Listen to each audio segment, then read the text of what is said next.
Hey everyone, welcome back. I had not intended on making another pickups video. After my last one, I watched it and realized I don't even find this very engaging or entertaining. Despite the fact I've gone into the last several few with specific things I want to talk about for each game, I kind of just fell into this pattern of just a quick description, how I got it, the price, and I'd move on. So I thought, okay, I'll just switch to gameplay and video responses. But I got a really nice gift in, so I wanted to show it. Appreciate it a whole lot. And I also found a nice system last time in that when I put gameplay in the corner, it would only be a snippet of longer footage, and then I could put that longer footage up later on. And that's worked out pretty well so far. But these are going to be more sporadic. I don't plan on getting too much. Most of this came from an import lot and one person. Uh, there are quite a few newer games on the horizon, like Persona 5 I want to play, but you really don't need me to talk about that. I'm sure I'll show it at some point. So yeah, these will probably be every like 2, 3, maybe 4 months in between. I did try to do a book end of 2016 book video. I've recorded that a few times, but it never comes out quite right. I'm still going to stick with that though. I'd like to put it out at some point, and I might do what Doomwaves does and do a quarterly wrap up of what I've played and completed for per quarter, and that would be due in like a week or so. So that'll probably be sometime in June. I have beaten about 6 or 7 games, and I have kept a list of them and a little grade description of what I thought of them all. But let's roll on with this. First up, many thanks to Boston Burf. He sent me the Star Fox Legacy cart. It has Star Fox, Star Fox 2, and Super Star Fox Weekend. I had never played Star Fox 2. I've been wanting to try it, but I never got around to getting a repro cart. He got rid of his Super Nintendo, and he very kindly sent this along. I found a guy on Etsy that had a box for it, and I will say I am very impressed with this box. Super high quality. Now, don't get me wrong, if you feel it, you know the cardboard's not the same as a real Super Nintendo box, but just in terms of color, the integrity of the box, because I've gotten some import boxes before that are real flimsy. This is nice and solid, well worth it. And for me, I need stuff boxed for it to catch my eye because of how my setup is. If it's just cart, it goes in a drawer, and I really don't think about it. And so I need something that catches my eye, and this definitely does. I have put time into this. It's pretty neat. You hold the reset button on your system for 3 seconds as it switches between each game because it starts up in default on Star Fox. Now, I do own Star Fox. I didn't really grow up with it. I just played a little bit. A neighbor had it. I was friends with the younger brother, but it was the older brother's copy, and we didn't really get along, so I only got to try it here and there. So it's nice to have all of them in one. I sat down, played through a good bit of Star Fox, kind of reacquainted myself with it. Jumped into Star Fox 2, different setup. Struggled with that little walker thing. I have footage up, so it should be posted in this if I have enough room on the hard drive.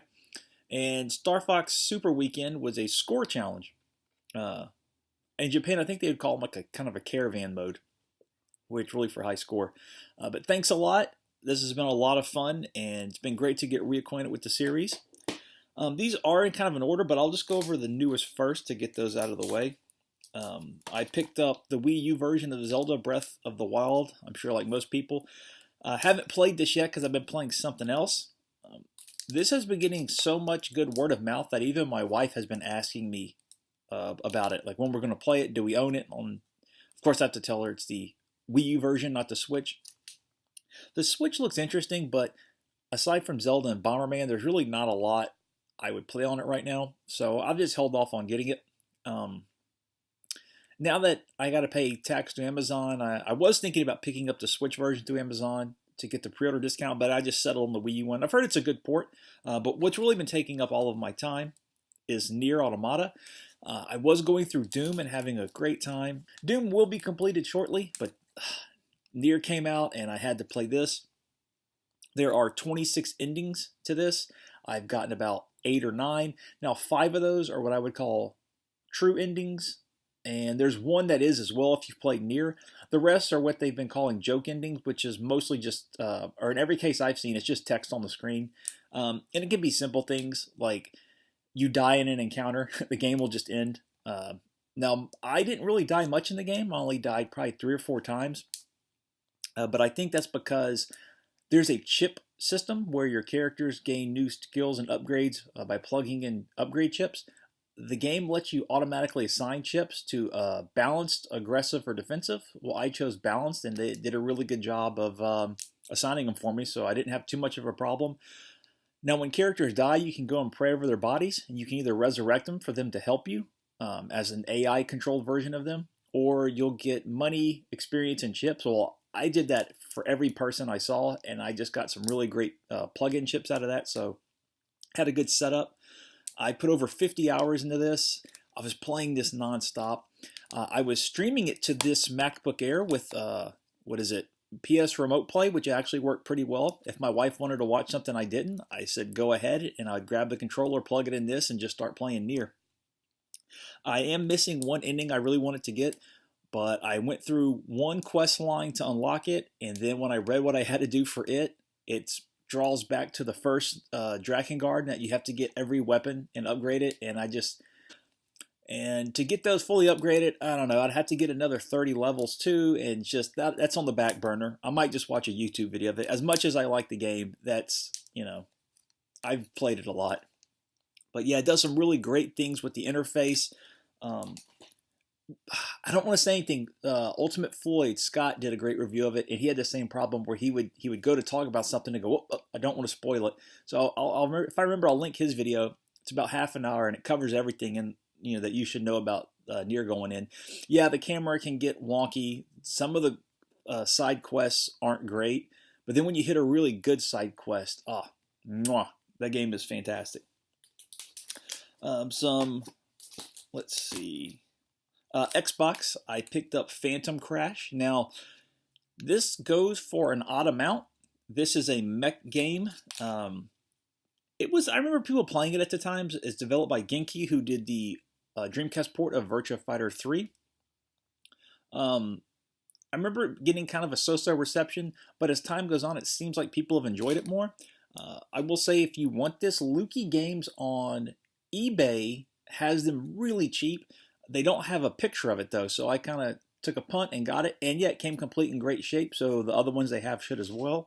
So yeah, give it a go. Although there is a weird printing error here. If you see the black bar comes over the side, that was apparently fixed in the European release and in some of the copies here, but yeah, the text wraps around the front some, and it can't get in the case anymore, so I thought that was odd.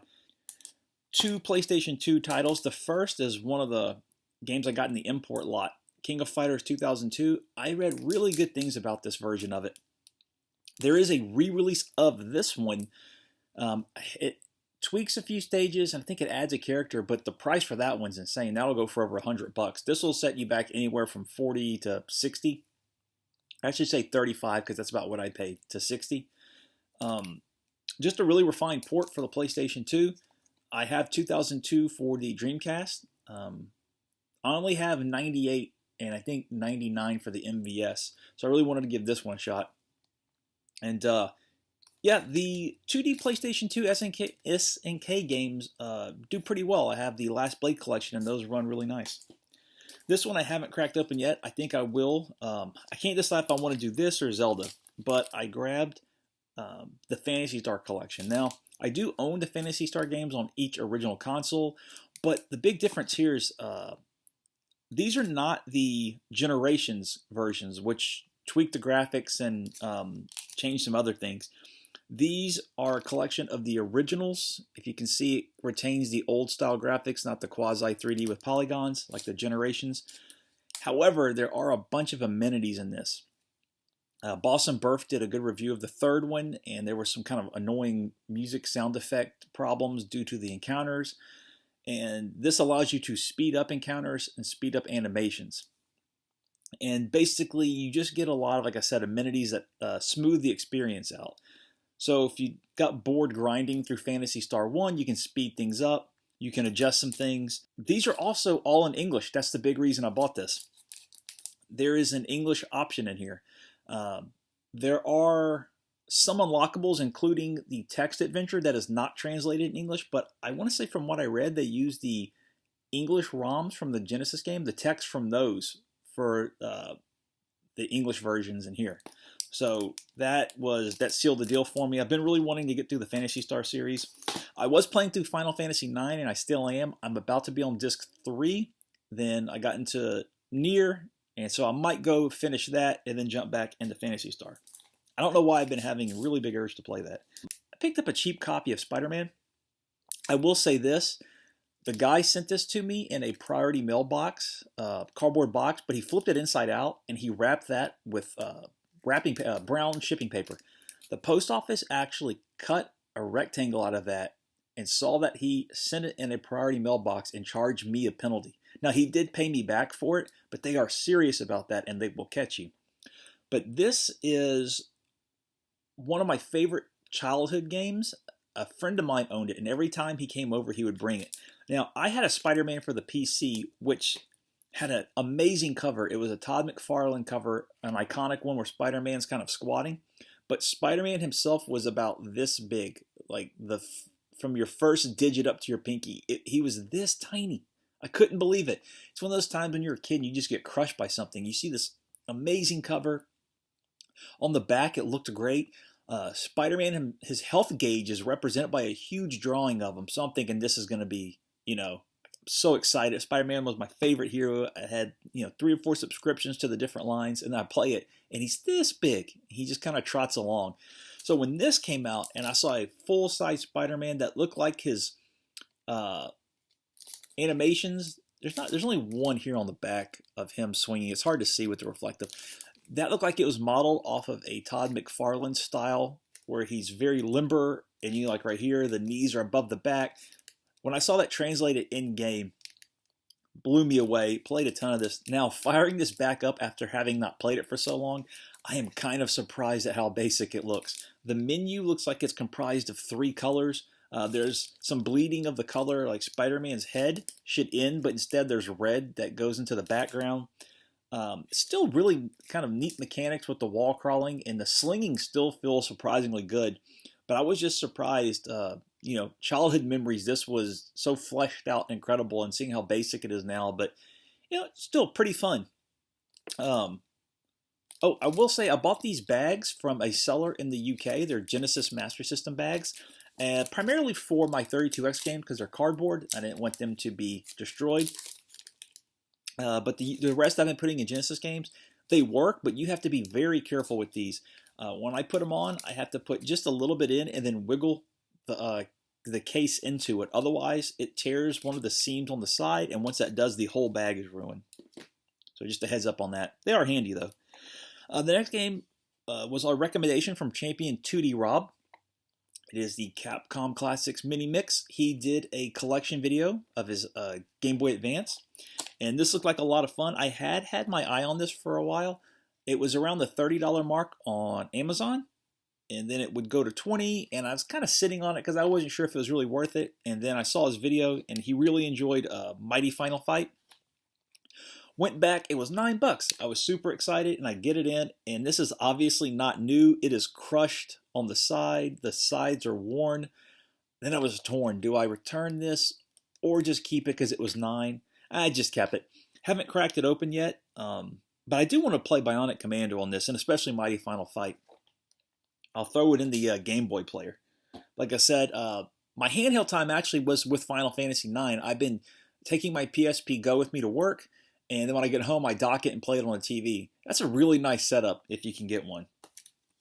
2 Neo Geo CD games, Last Resort. I only want about 2 more shooters for the system. I first played this, surprisingly, on the Neo Geo X. Thought it was a lot of fun. It's taken a while to find an affordable CD copy, but yeah, just standard side-scrolling shooter. I just think it has a really good look to it and good controls. I'm going to say this is Savage Rain. I got this primarily because it was really cheap. I think Savage Rain 2 is what is the peak of the series. I know 3 for the MVS at least, goes for quite a bit, and it can be hard to find, but I've heard really good things about 2. I think this one's kind of supposed to be middling, but I don't have it for any system, so I figured I would give it a shot. Now, next up is a Saturn fighter, Anarchy in the Nippon. I do have footage of this. Kind of freaked me out at first. I was on this one stage and the game kept flickering, and I thought for sure something was wrong with my system or my wiring, but it turns out if you select a schoolgirl character, or it's one of the women, I think it's a schoolgirl character, teenager, like the stage freaks out. It flickers, the whole, like the characters in the actual fighting area will disappear and you just see the background. But once I moved past that, everything settled down, so I went and looked it up, and yeah, that's just a bug in the game. The story behind this is that the programmers behind Virtua Fighter 2 for the Saturn wanted to program a new Saturn game. Sega said no, so they went and formed a company to create this. It does have a very similar feel to Virtua Fighter, a similar setup. However, the pacing is a little slower, which kept throwing me off. I would do moves too fast, which you'll probably see in the footage, where it looks like I'm just doing the same few moves over and over. I'm just doing the inputs too quickly, and so instead of actually doing a special move or a combo, it'll just be 1 or 2 regular moves. But the big claim to fame of this is the humor. You have what looks like to be a secretary, and I played this guy who is a... Let me move the mic. There we go. He's a salaryman who, one of his moves is bowing. He'll headbutt you when he bows, and at the end of the match, he apologizes kind of and hands a business card out. So yeah, if you want a kind of a goofy fighter, it looks really good aside from the weird stage glitch and character glitch. Good controls, probably one of like a 0 Divide 3, which you don't expect it to be as fun as it is, but it's very satisfying. Next is Super Puzzle Fighter 2 Turbo, just something I didn't have. I played this years ago, and I just wanted it for the Saturn, and it was part of the import lot I bought that was cheap. Can't really go wrong with it. Just because I have a weird urge to play these, it's the Dark Forces Japanese port for PS1, like XCOM before it. Nothing really special, the novelty of it. Wolf Fang, this is actually, believe it or not, a sequel to Vapor Trail. This is a 2D run and gun dash shooter. Now you don't fly in the air, but you can hover. What this is really fun, hopefully have the footage of it, is you can customize your mech. You can pick your melee weapon, your regular weapon, your secondary weapon, and it saves that loadout. What's even better is if your memory card's full and you try to save the loadout. In English, someone just goes, "No!" And if it does work, they go, "Yeah!" So I appreciate that enthusiasm. When you're in your mech, though, you're a really big target. It is hard. And when the mech gets too damaged, you can eject out and just fight the game as a solo character. But he's really agile but weak, and you don't get to use your secondary weapon. So I'm tempted to show screenshots, but I'm just going to show footage. But yeah, get the PlayStation version of this. There is a Saturn version, however, it suffers from a lot of slowdown from what I've read, and it is easily 3 times more expensive. I spent, I think, the 30s for this, and the Saturn version goes for hundreds. It's unreal. Now, this one can go up to 50 or 60, but man, the Saturn version for some reason is just astronomical. And like I said, it performs worse. But if you like side-scrolling action games, especially, of course, mech games, you definitely want to try this out. Surprisingly fun. Skull Fang is a top-down shooter that is the follow-up to this, but it's really expensive, and I read not that fun. So, and this really has nothing to do with Vapor Trail. There's a few tie-ins, but this is the sequel to it. I don't know how they swung it, but yeah, I really like the customization aspect of it. Next up, this is called Tearing Saga, or Tear Ring Saga. It's all one word. But the story behind this is, I believe the Fire Emblem creator wanted to left the company to do another turn-based strategy role-playing game, and there was apparently a lot of legal problems with this with Nintendo. They fought to get the game, to keep the game from being released. It came out, and I read that it did really well in Japan, but they never followed it up. There is a fan translation of this though, and that's why I bought it. And I gotta say, I like the vibe of this game. I like its chops.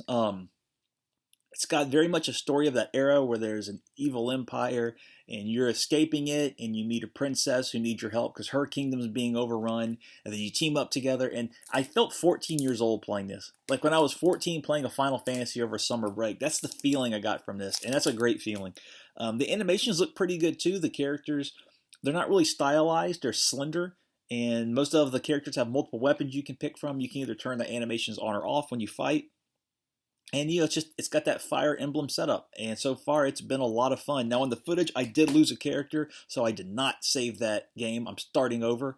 But in the full footage I'll release, it's about 17 minutes. It has a good sampling of the English and the first full mission. Next up, I bought Vampire Savior EX Edition. Called that because there's a weird history behind Vampire Savior. It came out in the arcade. A few months later, Capcom released a tweaked version as Vampire Savior 2, and another version as Darkstalkers 2. But what they basically did was change some of the fundamentals, how the force gauge is used, and swapped characters. This lets you switch between the mechanics, has all the characters, and because I bought this because I originally got this from one of my favorite seller, Darkstalkers 3. The Japanese version has blood and a few little changes. I wanted to see the difference, and yeah, needless to say, the Japanese version is much cheaper than this one. I thought it translates pretty well to the PlayStation 1. However, the footage I captured is using an S-video cable, a Sony S-video cable, and for some reason, it looks good on my TV, but through the Elgato, it gets overly pixelated. But a big difference between this and the Saturn version is while the Saturn version with the 4 meg cart looks great and performs much better, it is missing a lot of the features because it is a straight release of Vampire Savior. It doesn't take into account Vampire Savior 2 or Darkstalkers 2, which does change. It tweaks some stages with palette color swaps, but there's also different endings for different characters and, like I said, different mechanics. And these include that. The Japanese version does have a few more options to tweak, especially in terms of music. Some stuff you have to unlock in the US version that you don't in the Japanese one. It's a few of the options it just has that the US version doesn't. Not a huge difference though. From the same seller, I picked up Virtua Fighter 95, King of Fighters 95, which this is not that bad of a port for an early PlayStation 2D game. I will say that. It is much more palatable than the other one I picked up, which is Samurai Showdown 3, which is probably one of the worst performing 2D fighters on the system. I got it because I'm dumb. I just love this series, and I remember renting this, and I got it from Blockbuster. Was so excited because I love part 1 and 2 in the arcades. We didn't get an arcade of part 3. Find it on the shelf, make a beeline home, put it in. I'm just the loading. There's a bunch of missing animation, and it was a heartbreaker. I played it a lot, but I could tell it was an inferior port. But yeah, I got it back because that's what I do. And last pickup is Blazing Dragons. I realized I hadn't picked this up on the PlayStation. I have it on the Saturn. It's a fun 2D graphical adventure.